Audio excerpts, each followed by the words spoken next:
तब्बल 39 वर्ष सागरी हद्दीत शत्रूला धडकी भरवत भारताचं रक्षण करणाऱ्या EXINS गुलदार या युद्धनौकेला अखेर महाराष्ट्राच्या सिंधुदुर्ग जिल्ह्यातील अरबी समुद्राच्या खोल तळात जलसमाधी देण्यात आली।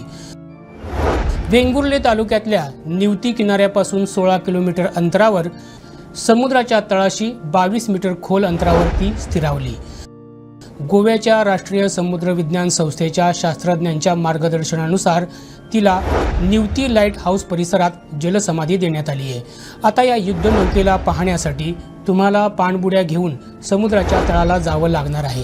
हो, पण त्यासाठी साधारण 2 वर्ष वाट बघावी लागणार आहे। पाहूयात याच विषयाचा सविस्तर वृत्तांत। 2 वर्षांनंतर जहाजाच्या सांगाड्यावर हळूहळू शेवाळ आणि प्रवाळ जमतं। त्यामुळे विविध प्रजातींचे रंगीबेरंगी मासे त्या ठिकाणी आकृष्ट होतात। अनेक सागरी जीवांना प्रजननासाठी एक सुरक्षित जागा मिळते। परिणामी परिसरातील मत्स्य उत्पादनात वाढ होते। त्यानंतर पर्यटकांना समुद्राच्या तळात जाऊन हे जहाज बघण्याची संधी उपलब्ध होते। जगाच्या अनेक भागामध्ये अपघातानं जहाजं बुडाली। त्यानंतर ती बुडालेली जहाजं बघण्यासाठी पाणबुडींच्या मदतीनं पर्यटक देखील तिथं जाऊ लागले। पण भारतात पहिल्यांदाच असा प्रयोग सिंधुदुर्गात करण्यात आलाय। 81 मीटर लांब, 22 मीटर उंच आणि 1200 टनाच्या या युद्धनौकेचा जन्म पोलंडमध्ये झाला होता। तिथल्या कंपनीनं या जहाजाची बांधणी केल्यानंतर 1985 मध्ये हे जहाज भारतीय नौदलात सामील झालं। श्रीलंकेत अंदमान निकोबार बेट इथं चांगल्या प्रकारे कामकाज केल्यानंतर ही युद्धनौका आता निवृत्त झाली आहे। पण या युद्धनौकेचं करायचं काय हा मोठा प्रश्न होता। तेव्हा गोव्याच्या राष्ट्रीय समुद्र विज्ञान संस्थेच्या शास्त्रज्ञांनी अभ्यास करून तिला मानाचं स्थान प्रदान केलं। या बोटीला सिंधुदुर्गच्या निवती येथील समुद्रात सुरक्षितपणे बुडवता येईल असं सुचवलं। त्यानुसार महाराष्ट्र पर्यटन विकास महामंडळानं 22 फेब्रुवारी 2025 रोजी या युद्धनौकेचा ताबा घेतला।